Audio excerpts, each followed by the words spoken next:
Hey, good day to you. This is Todd. I am a regular dude walking in the Word. And it's Sunday, so we are going through the book of Psalms every Sunday. Not the whole book every Sunday, but I take one psalm every Sunday. And today we're going to look at Psalm 86.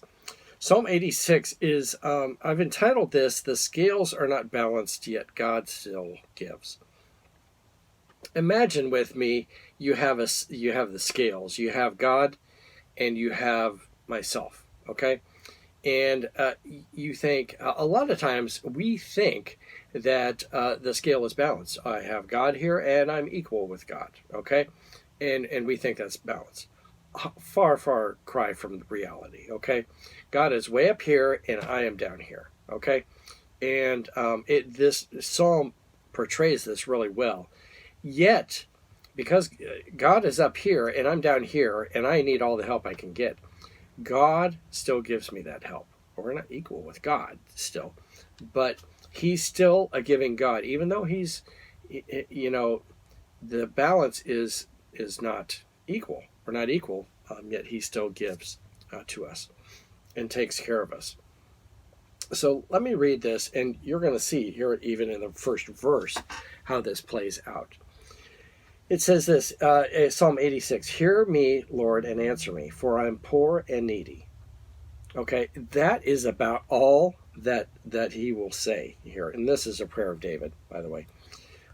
That's about all he will say. He's not going to say how great of a guy he is and all the things he did and all the land he conquered and all that stuff. He says nothing at all about that, because you're talking to God, okay? And so it doesn't equal out. You can brag all you want to, and God, again, is way up here with everything he's done for us, and then we're way down here. We've done nothing, in comparison. So that's the way David starts out in that reality. I am poor and needy, and that's a reality we need to come to face, that I am poor and needy.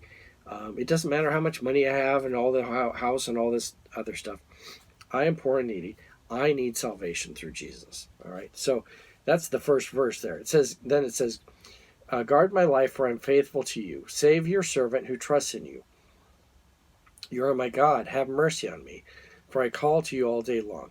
Bring joy to your servant, Lord, for I put my trust in you." So he goes on to say how, he's trusting in God. Okay, just a thing. Not great. Now, again, not how great he is, but just the fact that he's trusting in God here.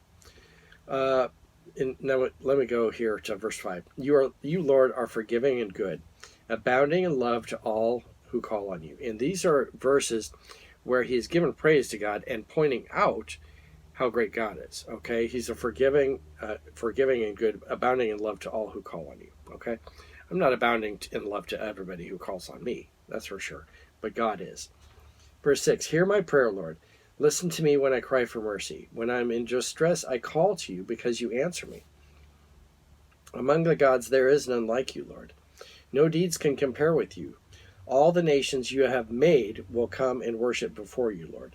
They bring glory to your name." Okay, again, he says all the nations you have made. Okay, I have made not even close to any nation will come and then they will come and worship you. Okay. Verse 10, "For you are great and do marvelous deeds. You alone are God." Again, alone. I'm not God and no one else is God. It's only God alone. Okay. "Teach me your way, Lord, that I may rely on your faithfulness. Give me an undivided heart that I may fear your name. I will praise you, Lord my God, with all my heart. I will glorify your name forever. For great is your love towards me, and you have delivered me from the depths, from the realm of the dead. Arrogant foes are attacking me, O God. Ruthless people are trying to kill me.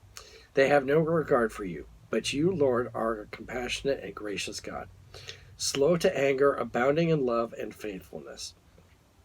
It's such an awesome description of God. Not necessarily the way that David wrote it, but the description. There's no one else like that, okay? Where it says, "But you are a compassionate and gracious God." I am not always compassionate, I'm sure always not gracious. I'm definitely not always slow to anger, and I'm definitely not abounding in love all the time and faithfulness. Okay, far cry from me, but our God is. Okay, verse 16: Turn to me and have mercy on me. Show your strength on behalf of your servant. Save me, because I serve you just as my mother did. Give me a sign of your goodness, that my enemies may see it and be put to shame. For you, Lord, have helped and comforted me. That verse right there, that last verse, it goes in, I talked about the balance, that God is way up here with everything that he's done.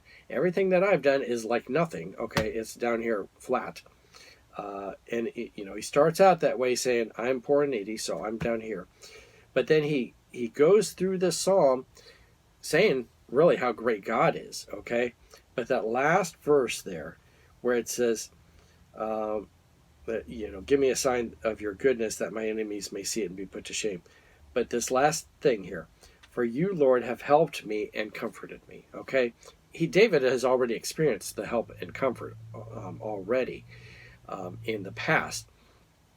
So that alone right there, this God of ours is willing to still help us, us poor, needy people, which is just amazing when you think about it, that he would take time and his resources to save us, who just mere humans. Okay, but God does that for us because he loves us. So that's something to think about today. First of all, that we're poor and needy. Okay, we're not God, and our God is God, and how great he is. Yet he still saves us, and he still cares about us. All right. So, hey, thanks for watching. I am a regular dude walking in the Word, and I look forward to seeing you next Sunday as we continue our journey in Psalms. And then tomorrow, we're actually continuing our journey in Deuteronomy. So join me then. All right, Lord's blessing. I will see you later.